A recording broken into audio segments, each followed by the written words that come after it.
Bantwana bahle basezulwini sisemhlanganweni kaOctober. Umhlangano omkhulu kakhulu. Umhlangano kaNkulunkulu nomhlangano kuwona womuntu. Uma uShembe ekhuluma ngale mhlangano kaNkulunkulu kusukela ngoJanuary kuya kuJuly kuya kuOctober. Uthi uShembe izikhathi lezo uNkulunkulu ehloba khona ngamaNazaretha enyakeni umunye azahlobe kathathu. Amen. Amen. Lo mhlangano ke kaOctober umhlangano la uNkulunkulu ehloba khona ngobuNazaretha okugcina enyakeni. Hlobile ngathi ngoJanuary wahloba ngathi ngoJuly. Wawusehlobe ngathi ke nangoOctober. Amen. Uma siza la emhlanganweni siphuma amagumbo mane omhlaba. Sisuke size kuNkulunkulu. Umuntu ke angabuza ukuthi kambe ukuphi umehluko phakathi komuntu ozayo emhlanganweni nomuntu ongezi emhlanganweni? Angabuza umuntu ukuthi ukuphi umehluko. Lokho ngikusho ngoba nami ngake ngaba nawo lo mqondo ukuthi umuntu okhona emhlanganweni nongekho emhlanganweni bayafana. Ngake ngaba nawo lo mqondo. Ngangiye ngibuze ukuthi kambe laba abantu engibabonayo ebuhleni abagcwele uthuli enyaweni abahamba ngeenyawo inyanga yonke kusebusika, mina ngehlukene ngani nabo uma ngifika ngeSabatha? Ngoba nginayo imoto njalo ngamaSabatha ngizoba khona. Kodwa impendulo yalokhu ngayithola mhla inkosi yamaNazaretha ichaza lento ukuthi ukuphi umehluko. Bantwana bahle basezulwini, uma ukhetha inkosi yasekuphakameni uphakama nje uthi ngiyayikhetha inkosi yasekuphakameni. Ngaso leso sikhathi usuke usumntwana kaShembe. Amen. Amen. uShembe usuke seyibhekile impilo yakho noma ikuphi la uhamba khona. uShembe ke umoya abantwana bahle basezulwini. Kodwa uNkulunkulu wakhetha ukuthi lo moya wakhe uShembe igama lawo uhlale kuShembe. Amen. Amen. Lento ke ibadida abantu ukuthi kushiwo kanjani ukuthi uNkulunkulu wethu umoya noNkulunkulu uShembe na ngoba nangu uShembe siyambona. uShembe ophambi kwethu isitsha sikaNkulunkulu asikhethile ukuthi uNkulunkulu abeke kuso umoya wakhe oyingcwele nomoya oWuNkulunkulu wamaNazaretha. uNkulunkulu wehla ngomoya weza kithi la emhlabeni wafike wakhetha ukuhlala nathi thina amaNazaretha. Kodwa uNkulunkulu akathandanga ukuhlala esihlahleni, akathandanga futhi ukuthi ahlale enkomeni, ahlale embuzini, ahlale ehashini, ngoba wayeze kubantu wakhetha ukuthi ahlale kubantu. Wakhetha ukuthi ahlale kumuntu oWuShembe owathi mayemfuna lo muntu wayesemthola, wamthola entabazwe umqali wendlela. Wathi nangu ke umuntu onenhliziyo efanele mina, onenhliziyo evumayo, inhliziyo eyimisele ngokugcina izwi lami. uShembe ke bantwana bahle basezulwini waye ngayithandi lento, wayenqaba kakhulu ngoba waye umuntu naye ephila njengabantu bonke. Uma uNkulunkulu ethi ke ngifuna ukukuthuma wena, ngiyakukhetha ukuthi uyongenzela umsebenzi wami, akazange avume uShembe. Wayenqaba isikhathi eside lento, kodwa uNkulunkulu ngoba wayekhethe yena akazange ashintshele komunye, ngoba wayethi uShembe bakhona nje abafundisi bagcwele izwe lonke, Nkosi awuyingani kubefundisi laba bagcwele izwe. Uthi uNkulunkulu cha, ngifuna wena. Mina ngithandi nje ukukholwa Nkosi, uthi angishongo ukuthi ukholwa. Bantwana bahle basezulwini, uShembe akalethwanga la, akushiwanga ukuthi akeze la ezokholwa. Kodwa wathi uNkulunkulu ngifuna uyofundisa abantwana bami, noma wena ungakholwanga, noma ungekholwa wena, kodwa ngifuna uyongifundisela abantwana bami izindlela zami engifuna bahambe ngazo. Wezela lokho kuShembe ezofundisa thina.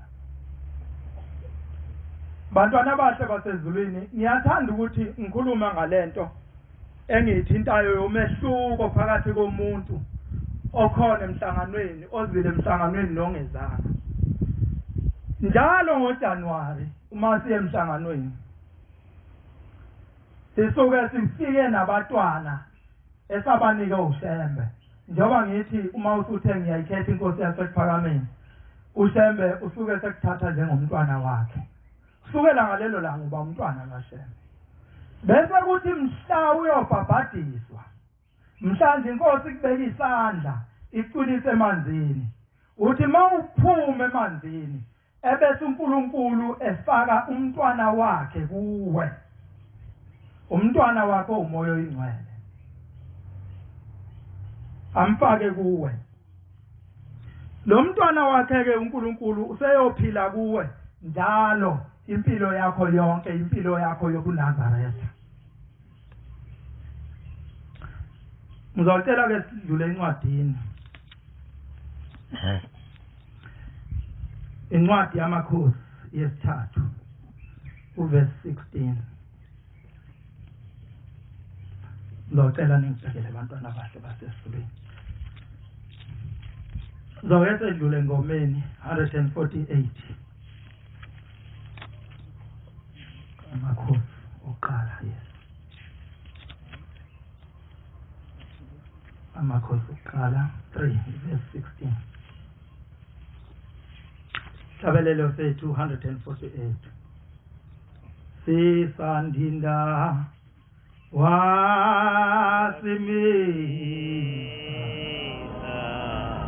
nasawashia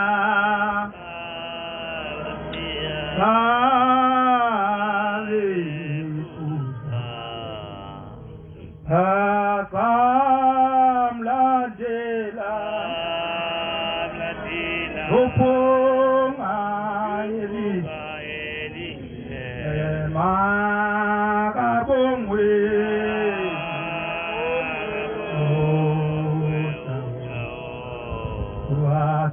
Wasisandinda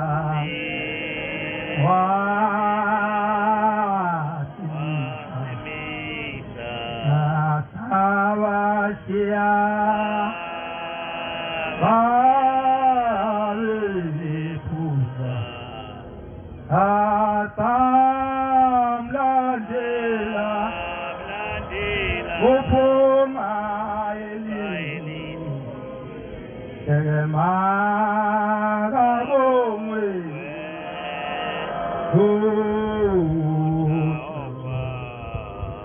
Banana Musa Asabandi Habakinele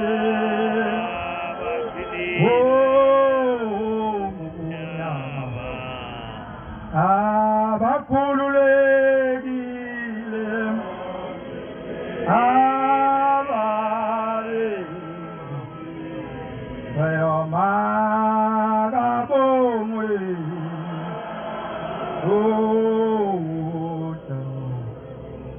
Banana Musa Basabanji Habakinele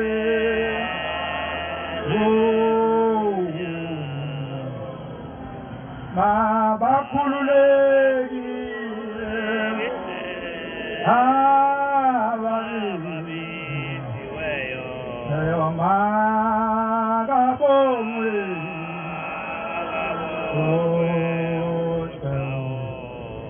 Vasiyazitia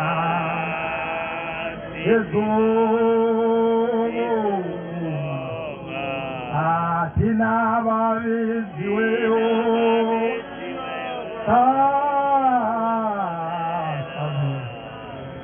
Elate mome Otumeshirayo Magabongwe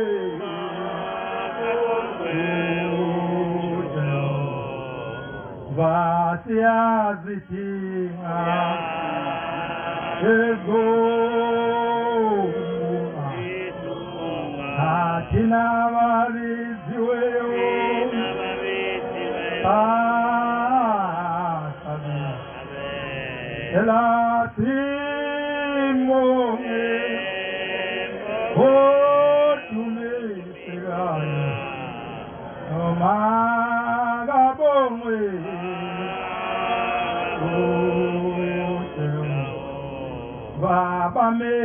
wamenyeziwe ematini nasebephumile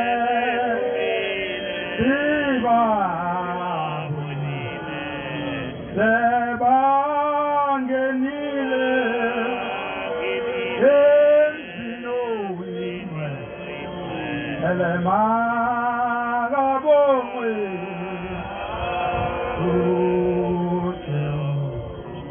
babamenyeziwe ematini nasebephumile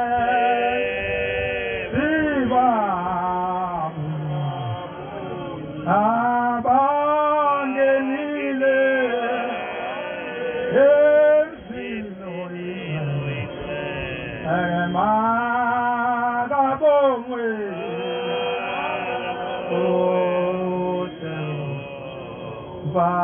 basihlawulile siyakenza aho baba beyafa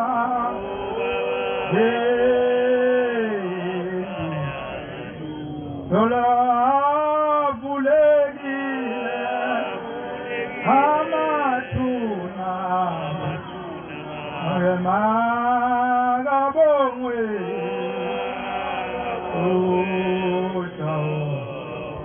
basihlawulile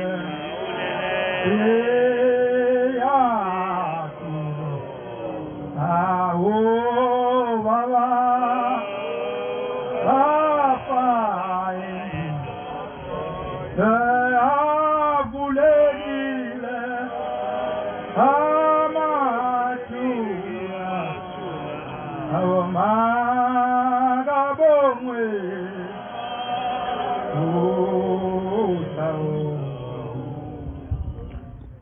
lesabelelo bantwana bahle basezulwini isabelelo uShembe wathi mefika la wafike wasabelela ekhipha abantu emathuneni abafa emandulo. Uma umuntu ehamba emhlabeni engamazi uNkulunkulu engayigcini imiyalo kaNkulunkulu noma ngabe uyikholo noma ngabe akayili ikholo, uma nje umuntu ehamba emhlabeni engayigcini imiyalo kaNkulunkulu, ngoba leli sabatha nje libhalwe la eBhayibhelini alibhalwanga uShembe, akulona lamaNazaretha, elawo wonke umuntu ophila emhlabeni. Kodwa bakhetha abantu kuliyeka isabatha, bayikhethela okwabo ukukhonza ngesonto. Uma ke umuntu ehambe engayigcini imiyalo kaNkulunkulu njengokufisa kwakhe, kuyenzeka ethi mhla engcwatshwayo umuntu kungcwatshwe nomphefumulo wakhe kugqibeke kokubili kumbozwe inhlabathi, uhluleke umphefumulo ukunqoba ithuna ebese uhamba uyezulwini. Uma uShembe efika ke ufike wabakhulula laba bantu ababe base endulo, bese bengamazi uNkulunkulu wasekuphakameni, bengayigcini imithetho kaNkulunkulu, bafa endulo. Bathi mabengcwatshwa imphefumulo yabo yahlala emathuneni, bangcwatshwa nayo. Wathi mesika uShembe wabakhulula. Lesisabelelo kwesisho njalo sithi bakhululekile namhlanje, bavukile emathuneni, sibabonile behamba beyongena ezulwini. Amen. Beza enkosini abafazi ababili abayizifebe bama phambi kwayo. Wathi umfazi omunye wenkosi yami, thina kanye nalomfazi sihlala endlini inye, ngabelethwa umntwana yena esendlini. Kwathi izinsuku ezintathu ngasemva kokubelethwa kwami, lo mfazi naye wabeletha. Sasindawonye, kwakungekho muntu endlini, thina sobabili kuphela. Umntwana walomfazi wafa ebusuku, ngokuba walala phezu kwakhe. Wasuka ebusuku wamthatha umntwana wami ngaseceleni lami, incekukazi yakho ilele ubuthongo. Wambeka umntwana wami esifubeni sakhe, wabeka owakhe ofileyo esifubeni sami.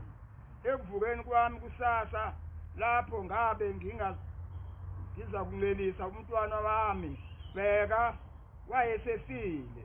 Ngaze ngambheka ngakusasa, ngabona ukuba kwakungesiye umntwana wami engimzeleyo. Umfazi omunye wathi cha, ozwayo umntwana wami ofileyo ungumntwana wakho. Omunye wathi chabo, ofileyo ungumntwana wakho, ozwayo ungumntwana wami. Bakhuluma kanjalo enkosini. Yaphendula inkosi omunye uthi, amen. Ngiyabonga kusibusise. Ngithi-ke bantwana abahle basezulwini, uma sizwe emhlanganweni sisuke silethe abantwana. Laba bantwana uShembe owabafika ofaka kithi mhla sithi siyayikhetha inkosi yasePhakameni, wayesefaka umntwana kithina sonke njengoba sinabantwana abafaka uShembe kithi. Amen. Laba bantwana bakithi abadle into, abadli lokhu kudla esikudlayo.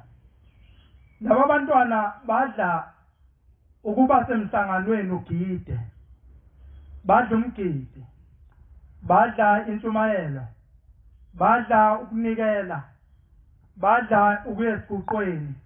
Yonke lento ikhona kudla kwalaba bantwana abafaka uShembe kithi. Uma ke ungezile emhlanganweni, uyikhethele nje ukuthi angizi kuye emhlanganweni, lo mntwana wakho ke uzodlani yena? Uzomondla ngani ngoba ukudla kwakhe kutholakala emhlanganweni? Kuke kwenzeke yini uma usekhaya kwakho ukuvunule uthi namhlanje nje ngikhumbula ukugida, ngizovunula ivunulo yami ngigide? Ubani phakathi kwethu akakwenze lokho?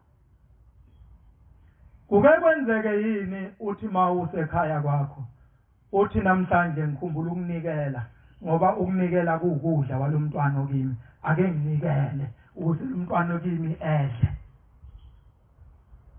Uma ekhona umuntu onjalo phakathi kwethu unenhlahla enkulu kakhulu. Mina angize ngakwenza, angize ngavunula mina ngigide ekhaya, ngigidele ukuthi adle lo mntwana kaShembe kimi. Angize ngakwenza. Angize futhi ngingaguqa nginikele makumenyeza iminikelo, ngoba le mnikelo le udla yona lo mntwana. Angize ngingaguqa ngithi ake nginikele ukuzadle lo mntwana okimi. Ilokho ke sekufundiswe inkosi yasePhakameni, umehluko phakathi kokuze emhlanganweni nokungezi. Ngoba uma usekhaya banenhlahla abayibevuke ngisho lina ngisho liduma baye esiguqweni bese emakhaya. Mina nje angize ngakwenza, angize ngingaphuma liduma noma lina. Mhlambe mangikwenza ngikwenze mangabe lingadumi lingani, ngoba izolo ngiyalesaba nje, ngidaliwe ngafuza umama. Angize ngaphuma liduma ngithi noma liduma ngiyaya esiguqweni. Kodwa ngeke ngibone sisenhlangakazi nenkosi yeSabatha like liduma izulu ngendlela ongayazi. Angilesabi ke lelo ngoba ngisuke ngiphambi kukaShembe. Lo mntwana ke udlale yonke. Lo mntwana uma ungamniki lezi zinto uyafa. Uyafa lo mntwana. Uma ube nenhlanhla angafi kodwa ahambe abuyele kuShembe ayoceba.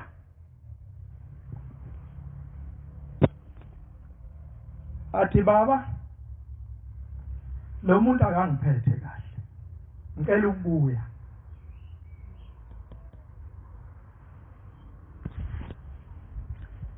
Athi uShembe hayi, uzomshiya nobani lo muntu? Athi baba sengikhathele hlala kulo muntu. Lo muntu akagidi, lo muntu akaye emhlanganweni, lo muntu akanikeli noma enikele uyagwavuma. Kanti lona leli icala lisapheli, kanti siyonikela kuze kube nini? Sahlupheka thina la eThembezitha ngoba abancane, siyonikela kuze kube nini kanti? Ithi inkosi yasePhakameni ulangaphuma sibothe.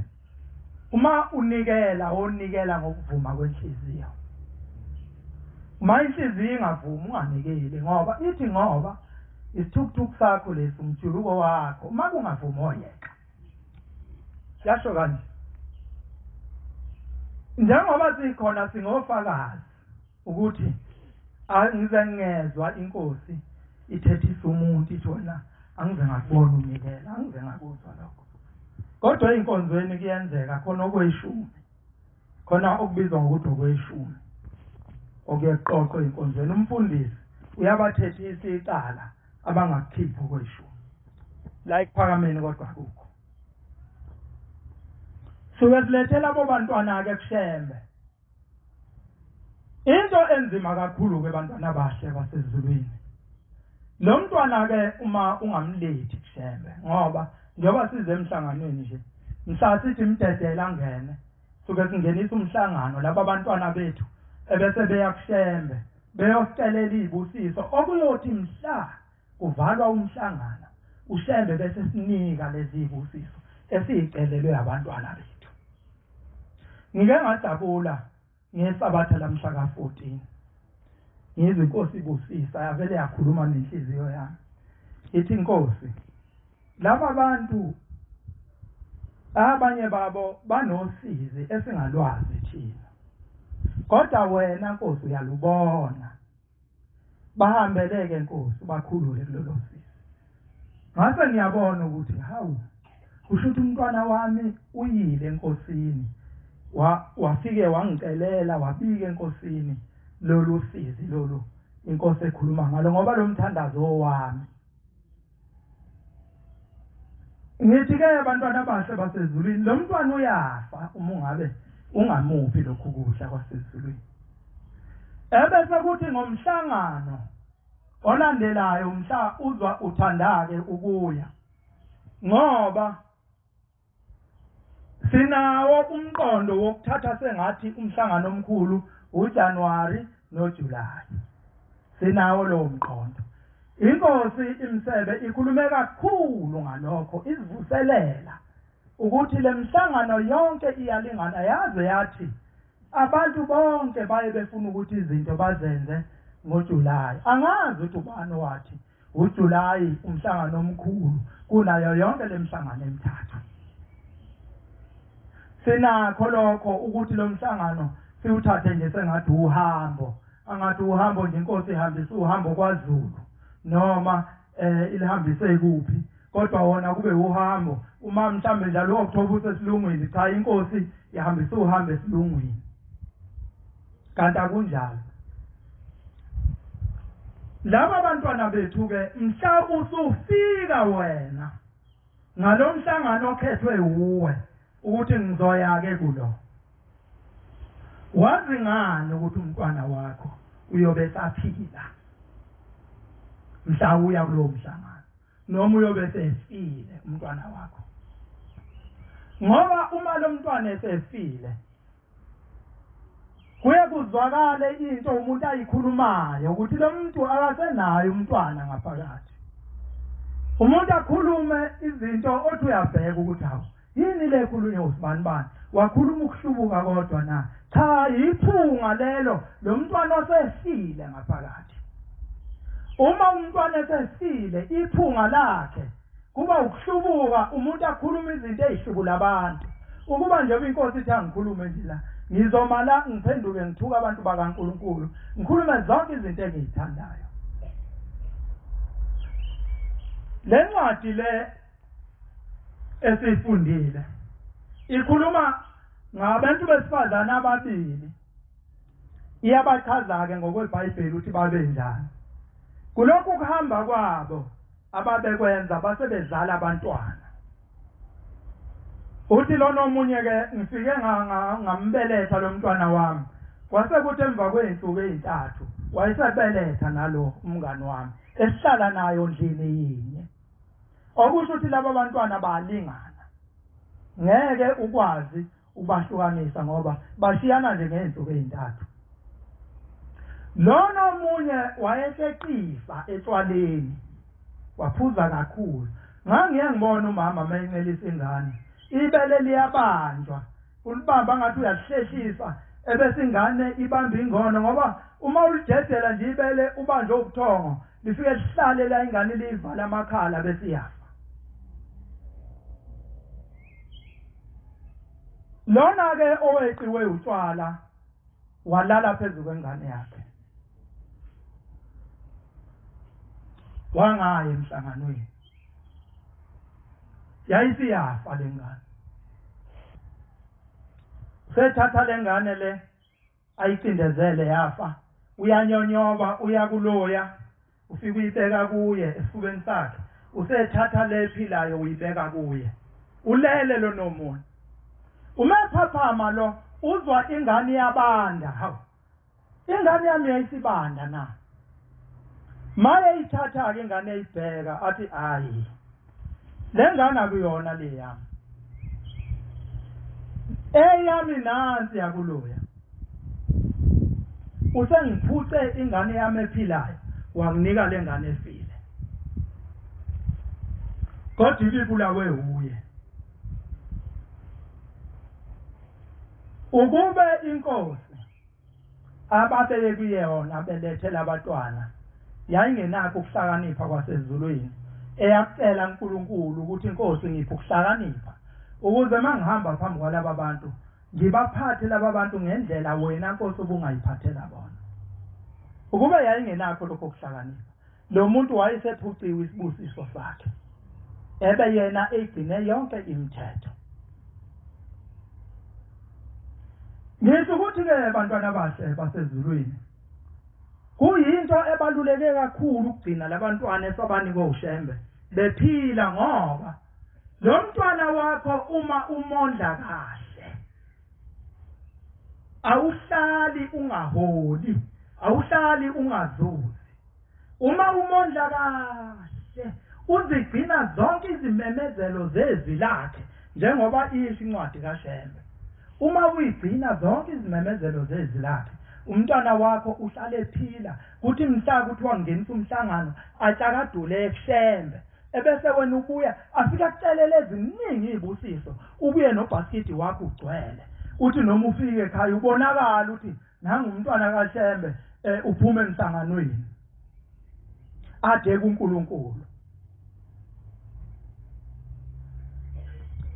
kodwa uma ke ungamondli uyofika naye mhla ufika wena ngosuku oluthandwa wena ufike naye efile lo mntwana wakho abanye ke ababi naye mawube nenhlanhla uthi umufika naye efile uyibona ukuthi ufile umntwana wami ebese uyakuShembe Nkosi yasekuphakameni nginezono nginesono esinje ngicela intethelelo Nkosi ucela intethelelo noma uyenkosini noma uyathandaza kusho kuyibona ukuthi unecala unephutha ebese ucela intethelelo uma unenhlanhla ke uShembe uyekunika omunye umntwana noma kuvusele yena le ebese uvuka sikubone futhi usuvukile kukhona umbuzo engake ngawuzwa kwakusho umkhize udriver ma wayekhuluma ongeyikho ke uyena owaziyo uthi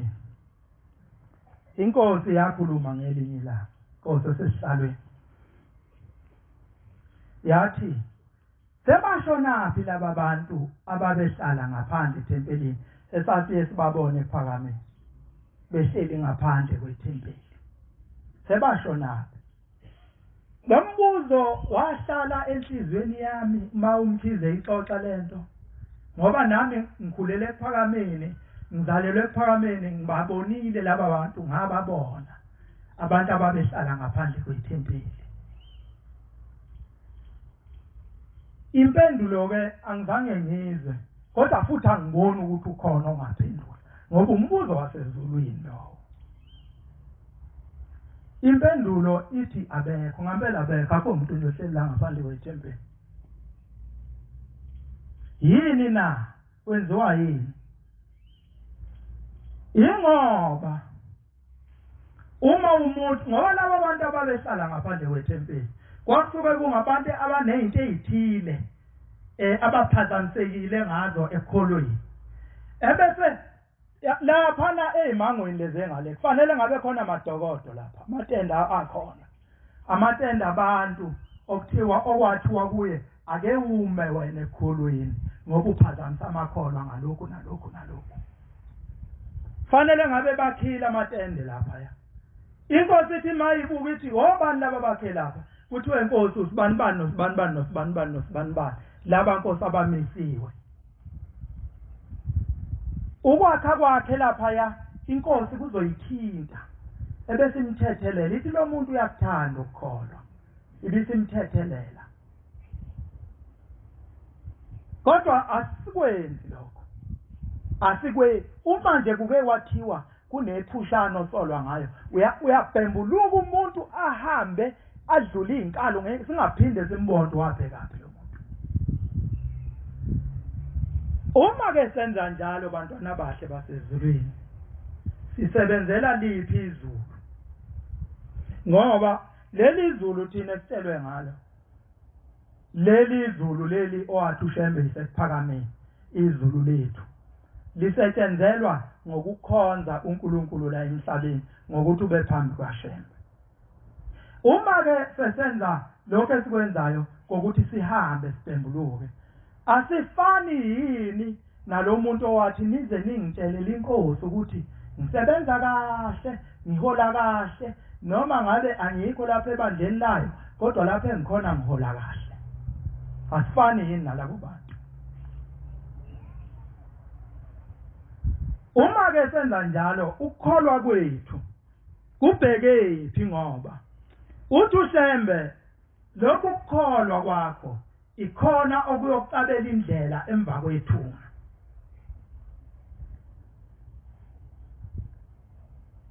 ngoba abahlangabezi labo okukhulunywa ngabo abayibe kuhlangabeza usuhambile kuphuma umntwana lonokuwe obumkhonzela ngoba uma sikhonza la sikhonza uNkulunkulu sikhonzela ukuthi umntwana lo okini angasuki kimi angahambi ngingasali ngedwa ngoba manje ngasala ngedwa namhla sengifile indlela ngeke ngiyibone uya lo mntwana ogijima phambili athi intinini ngoba uyanqabashiya umntwana wakho ubuhamba imhlangano unikela wenza into athi intinini ayobika Nkosi nangu sibaneza ngizomcelela abahlangabezi bamhlangabeza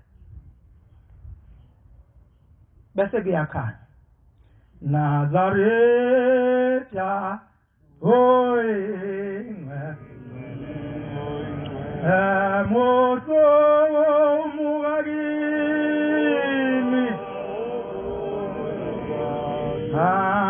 no komi hiwezile higaye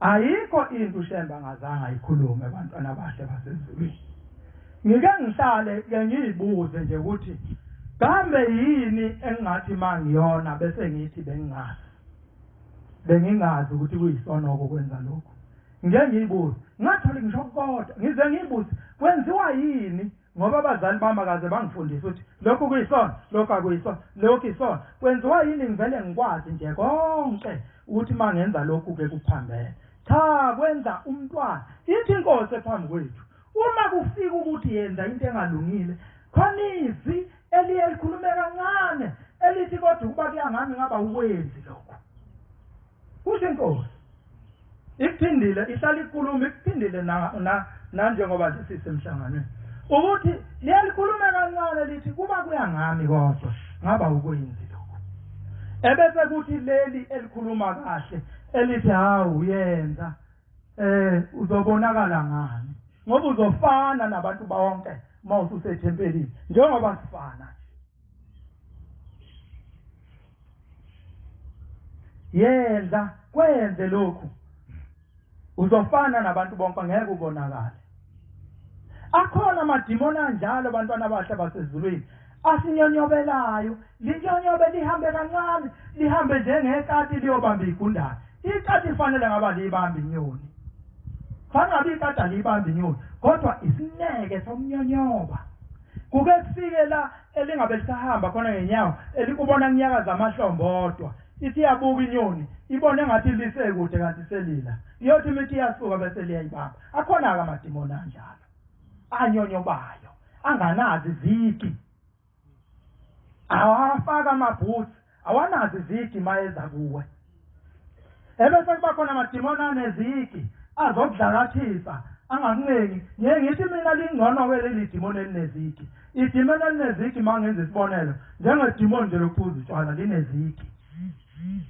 liza nezigi ubonwa yiwo wonke umuntu ukuthi lo muntu uphuza utshwala bunuke utshwala kuzwakale nokukhuluma kwakho uma njalo sezidangile uzudiyazele hlangane nawe umNazaretha uyadiyazela edrobheni uhlaselwe idimoni elinezigi ubonwa abantu bonke bese abantu hawu lo muntu ngoba umuntu kaShembe bebekhona nabakwaziyo umfundisi kaShembe nje lona kunjani menje amadimoni amaningi asibambayo ilawa nyonyobayo ahamba kancane angabi naziki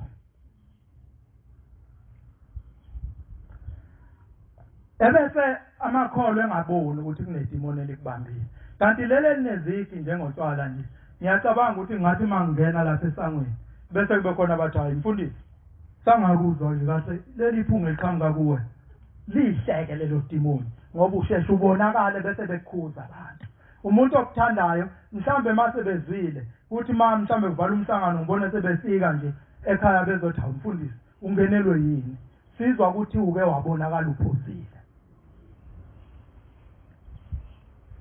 ingakho nje kwesinye isikhathi uye kuthi ma uvela into mhlambe uhanjelwe umuntu noma uhanjelwe ingane uthi uma ufike enkosini yasekuphakameni ithi hawu idimoni limtshontshile untshontshwe idimoni idimoni liyabantshontsha abantu lisuke linyonyo bungaboni khona umuntu ovelawe njengazange agule untshontshe idimoni elinyonyo bayo kade langena kodwa lingabonwa muntu ngoba linaziki suke sizocela lokho ke abantwana bahle basezulwini uma size kuShembe ukuthi inkosi yasekuphakameni uma usukhipha izibusiso nami ngisithole uma umuntu elima insimi yakhe uyena osokazi ukuthi uzoyibekaphi kwesinye isikhathi insimi kuyilinywa nje ilinywe masezantsi ingaqedwa kuye ngokuthanda komnini wensimi ukuthi ufuna ukuyilima igcinephi namhlanje kwesinye isikhathi ayilime yonke nathi-ke njengoba silapha silindele ukuthi umnikazi wensimu kuyothi mase kufika lathi khona lapha-ke batabami sesiyama asisezuqhubeka nokulima ngoba sezincane inyanga ezisele zokuna kwemvula zosuke silime kakhulu kanti izulu alisezukuna silindele-ke nathi njengoba sila kulo mhlangano ukuthi umnikazi wensimu uzothi ayilinywe igcinephi akekho omunye ongasho ukuthi insimi izogcinaphi kusho umnikazi wayo kuphela ngizoke ngitshele incwadi yezikronike zesibili ongifundele kuverse 19 ya 22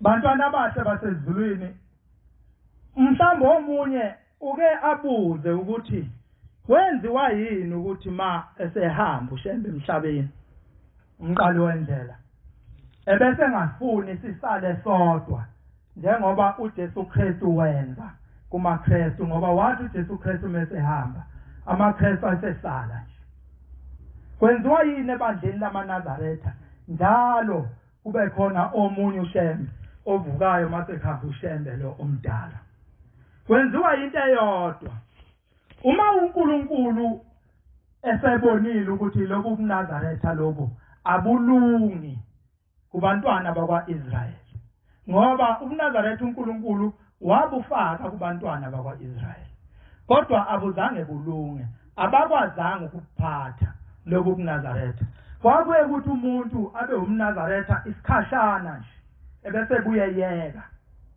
ukuba umNazaretha ngoba babethi into elikhuni kakhulu ongeke ukwazi ukuphila ngayo impilo yakho yonke uthake uNkulunkulu mayeseletha lobu buNazaretha lakithi weza esakhe izisekelo zabo ukuthi ngoba laba abantwana bami engibathumelela lobu buNazaretha ngiyabazi ukuthi bayafana nalabo abantwana bakwaIsrayeli bona ke sengizothi mangibanika lobu buNazaretha bese ngihlala nabo ukuze kube ngunaphakade ngoba ilokho inkosi esiqalele phakathi kwethu ukuselusa njengezimvu zikaNkulunkulu iseluse inkosi isikhuze ithi cha ungayi lapho uzodliwa mankentana izeqele izimvu iqoqele ndawonye ilokho ke umqalo wendlela okwadala ukuthi noma esehamba angashiyi sodwa.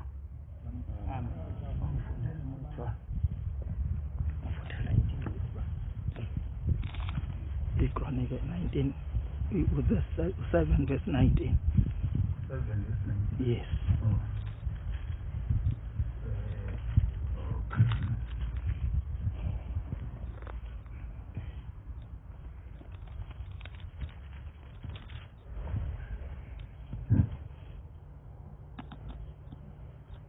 Kodwa uma niyawuphenduka nishiye imithetho yami neziyalezo zami engizibekileyo phambi kwenu nihambe nikhonze ezinye izithixo nizidumise ngiya kubakhipha ke ngezimpande ezweni engibanikileyo lona nalendlu engiyenze ngcwele ngenxa yegama lami ngiya kuyifihla emehlweni ami ngikwenze kube yisiga ezizweni zonke nalendlu ephezulu iyakuba isimangaliso kubo bonke abadlulayo naye uyakuthi uJehova ukwenzeleni lokhu kulelizwe na kulendlu na kophendulwa kuthiwe ngokuba bamdela uJehova uThixo uyise babo owabakhiphayo ezweni laseGibhithe babambelela kwezinye izithixo bazidumisa bazikhonza ngakho ke ubulethile bonke lobububi phezu kwabo. Amen. Bantwana abahle basezulwini lamazwi ayekhulunywa uNkulunkulu ewakhuluma kubantwana bakwaIsrayeli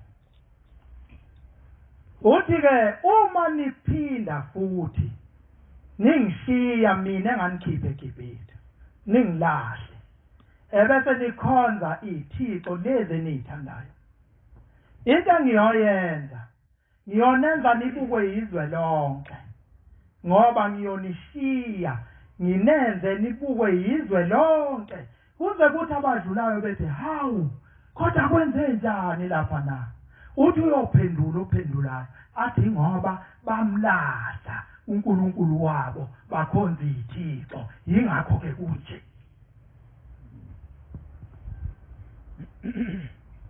Ilento ke eyadala ukuthi uNkulunkulu abone ukuthi asibe nozoselusa impilo yethu yonke ngoba lobu buNazaretha angeke sikwazi ukubumela sisodwa engekho uShembe phambi kwethu ozedethi ngitshela ubani lokho nakufundisa ubani lokho nakufundisa ubani lokho ingakho ke ithi lutho uthingo ngoba senilone kakhulu ibandla sengicelile kuNkulunkulu ukuthi akakabuyise ingilosi yenkosi ilanga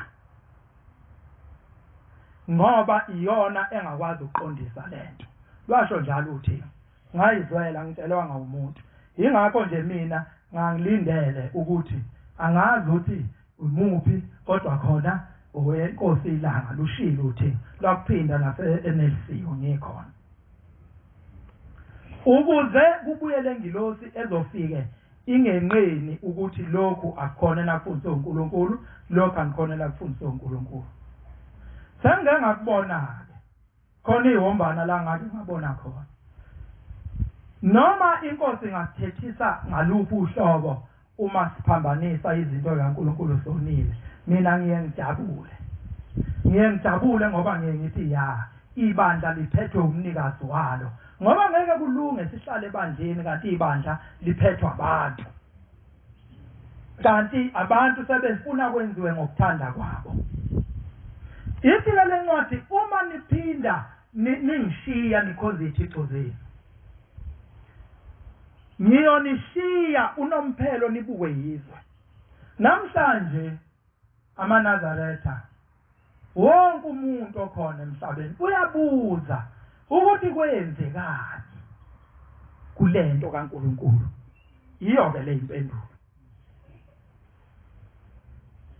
ithi le ncwadi bayothi mabedlula abantu bethi angabe kwenze njani kulento ebiyinhle kangaka kwenze njani cha simshiyile uNkulunkulu salandela imithetho yabantu sakhonza izithixo sathi sise endaweni kaNkulunkulu sakhonza izithixo yingakho ke kunje ngike ngidabukele izingane zami mangicabanga ngelinye ilanga ngithi kambe uma sekunje emhlabeni ingane yami izokwazi ukuhlukanisa ukuthi lokhu akuyikho lokhu yikho ngoba lokhu ongeyikho ikhona ukuthenda kakhulu umuntu ungena noma ikuyiphi inkundla zokuxhumana ikhona okugcwele khona ikhona okuningi ubadidi ikhanda abantu ebese bengazi umuntu ukuthi ikuphi okuyikho khona kunodumo lokho ongeyikho udumo olukhona awukazi ulubone mawumuntu wasemhlabeni ongenayo umntwana lungakuthatha lolu dumo ngoba umfula mugcwele kakhulu awukwazi ukuwela umfula ugcwele uyothi uyawela umuke nawe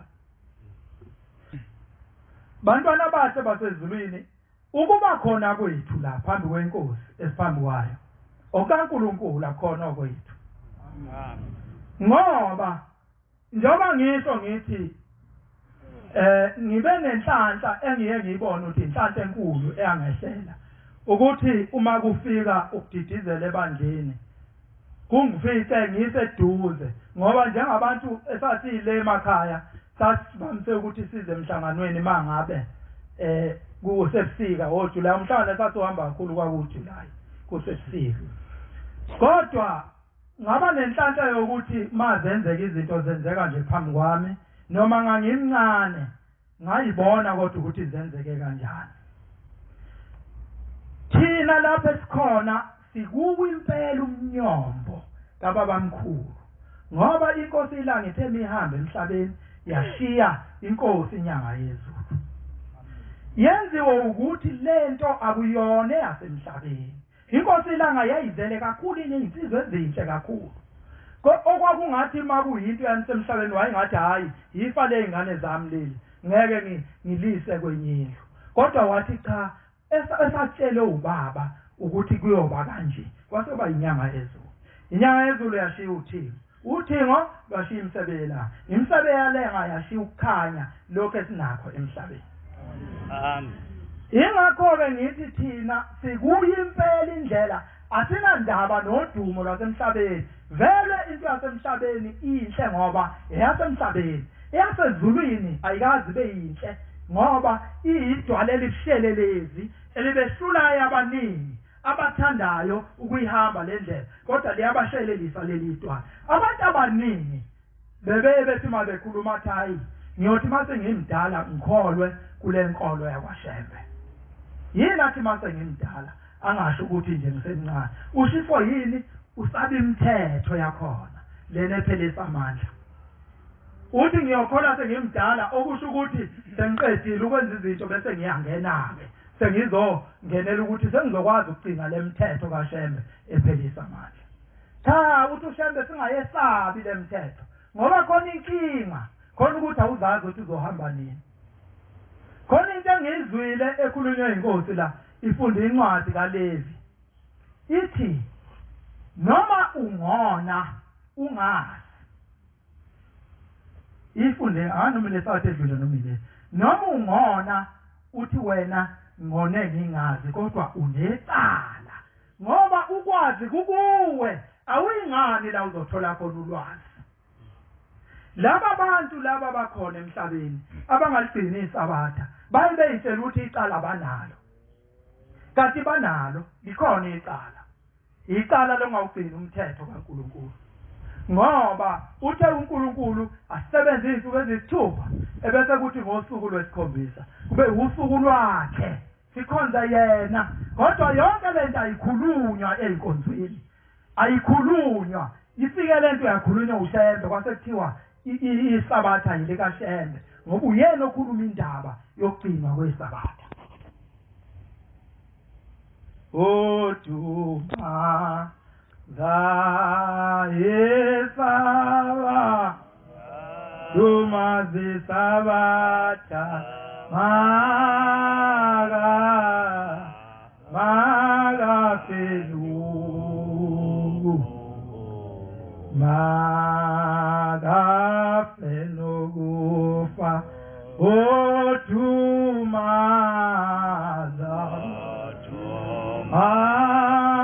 Azisava Duma Zisavata Maga Felu Ngelinye ilanga abantwana bakwa-Israyeli bathi bayaphuma nje ngaphandle komuzi bafica indoda itheza izinkuni ngesabatha bayifica itheza izinkuni ngesabatha lapha ke umthetho wakhona wawuthi umuntu nje niyomfica ephula umthetho anomgcoba ngamatshe nimbulala leyo ndoda yagxotshwa ngamatshe yafa ngoba ibithi nje yacokosha ngoba kumakhaza ngifuna ukubasa ngothe ngoba nakho kuyabanda bayibona yakhandwa ngamatshe yafa ubani omunye okhulume leyo nto ngaphandle kaShembe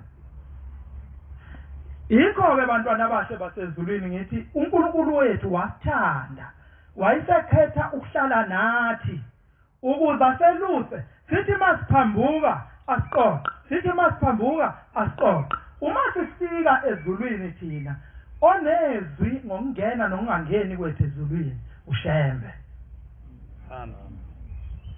njengoba silapha nje siyazazi sonke ukuthi sinazi izono kodwa into engilethayo la yithemba lokuthi inkosi noma nginazo lezono kodwa amandla akho sengiwabonile ukuthi wena ungamngenisa umuntu ezulwini yize enezono uma wena uthanda yilelo themba uma ngasethi uShembe nje bonke abanezono ngeke bangene ezulwini yimina engaphuma kuqala ngoba ngabona ukuthi cha kusho ukuthi ukukholwa kwami akusasizi ngalutho ngoba uthi uShembe abanezono ngeke bangene ezulwini kodwa akakusho lokho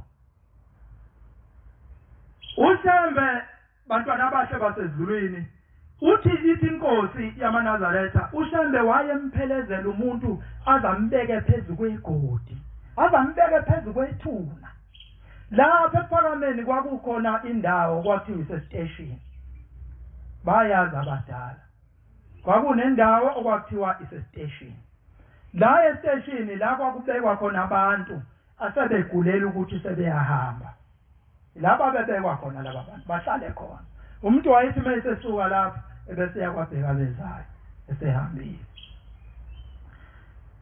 laba bantu uShembe wayeyahamba yekubona ngamunye afika athi mntanami yini obona ukuthi uma ngase kuthiwa uNkulunkulu uyakubiza njengamanje wabona ukuthi ngaba inkinga endleleni yakho engadala ungahambi kahle yini ofuna ukuthi sikulungisele yona abanye abanenhlanhla babekhuluma ongenayo inhlanhla angakhulumi azahambe nayo lento ibisimvimba phambili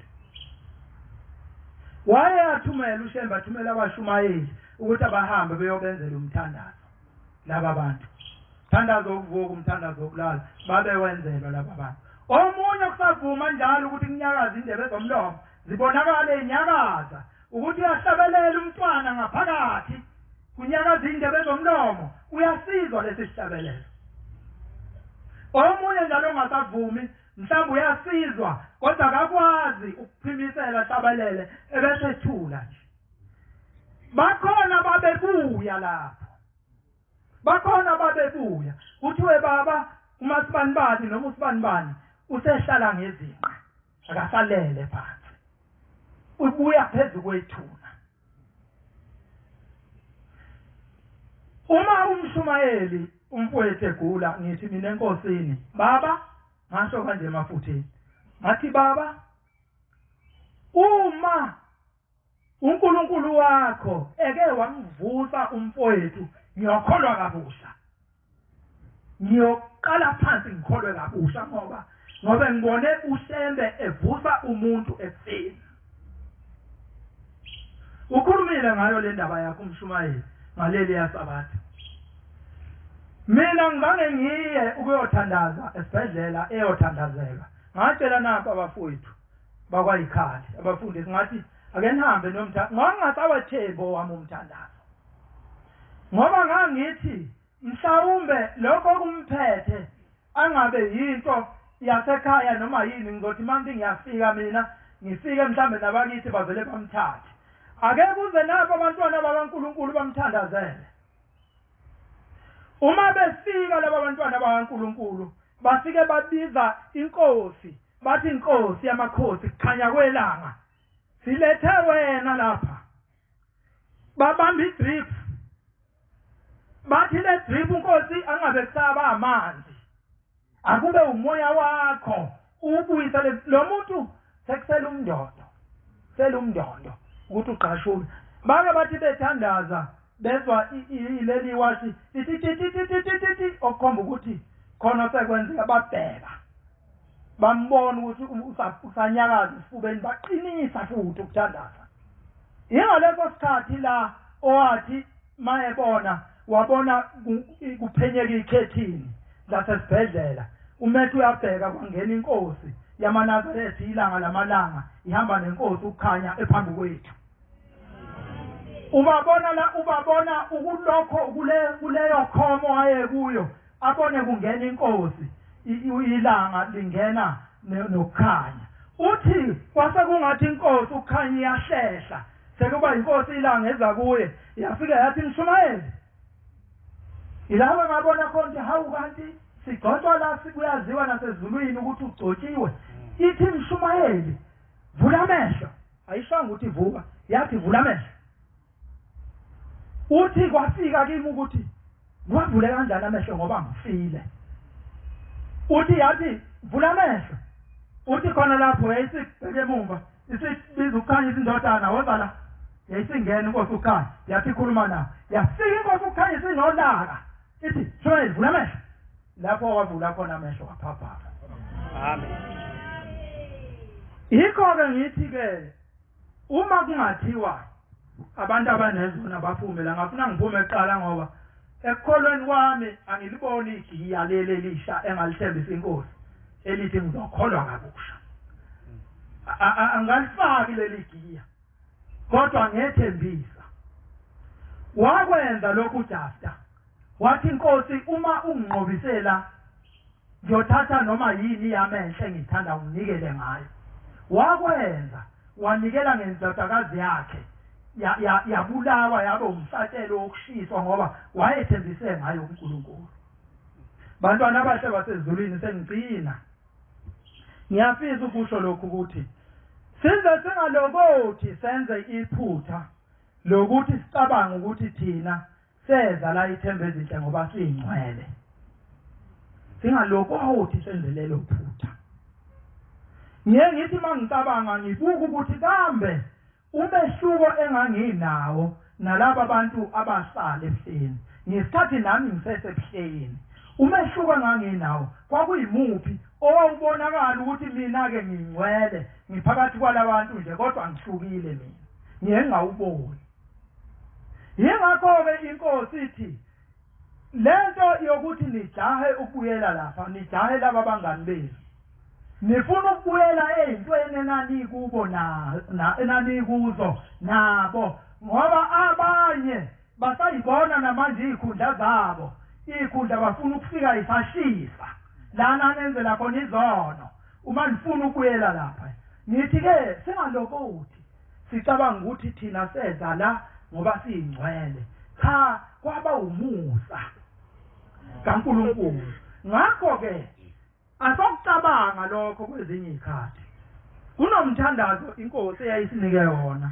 Inkosi Msebe yathi manithandaza anothandaza njalo nicele uxolo kuNkulunkulu ngokona umsebenzi wakhe. Umbuzo ke engangiye ngibe nawo hawo. Mina kambe ngawona kanjani? Ithi nona umsebenzi kaNkulunkulu ngaleli langakumenyezelwa. Nagida nagiya phezu komzimba wenkosi. Anothandaza ke nicela intethelelo. Ithi ngoba nani nanikhona kulezi usuku. Ngamanye amazwi nathi singcwele.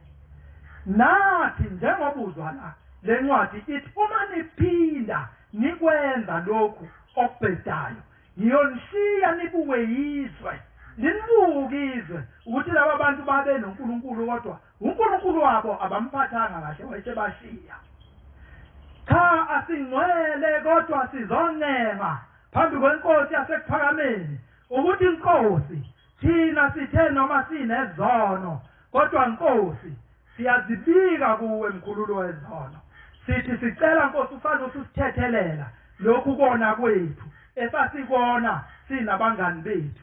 Ngoba uNkulunkulu ma ededisa abantu neminyaka eyikhulu eyithatha. Abantwana bakwaIsrael wayabalahle noma 20 years. Ngane kabi thina iminyaka esisayihlalile eThembezithe. Ilokhu safika asazi ukuthi uNkulunkulu wayinquma ukuthini nanjengoba manje silinde isinqumo esisilindile.